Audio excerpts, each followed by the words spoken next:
from minutes and 40 to seconds. That was all the life Julian Croft had left in this high-tech tomb, and time was bleeding out. The air hissed as the heavy steel shutters locked into place. This opulent office had become a vacuum, silent and deadly. Elias stood in the center, his lungs burning. On the floor, the man he once called a mogul was clawing at his silk tie. Croft's voice was a ragged wheeze. He reached out a trembling hand, begging for a mercy he hadn't shown others. Elias knelt down, screaming for an override.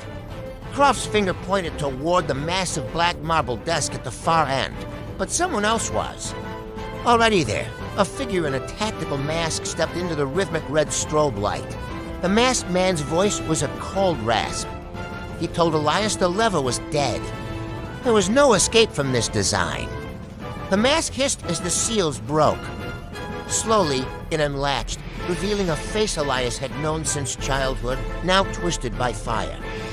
The realization hit Elias like a physical blow. His grandfather, the man who raised him, was the architect of this nightmare. Samuel stepped over the dying mogul with clinical detachment. The timer hit 3 minutes into seconds. The air was vanishing. Everything Elias believed was a lie.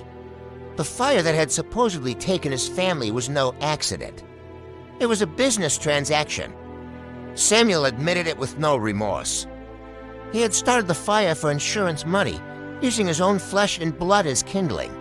He held up a second remote. Thermite was waiting in the walls. Samuel intended to erase the last of his witnesses tonight.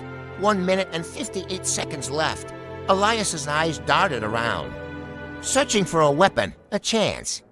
Anything to break the cycle. He looked at the server rack and the cooling uni, if he couldn't.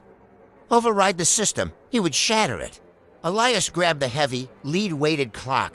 This wasn't just a relic. It was his last ticket out of the tomb. 45 seconds, he lunged, swinging the clock with every ounce of his remaining strength into the pressurized tank. A massive explosion of white Freon gas erupted.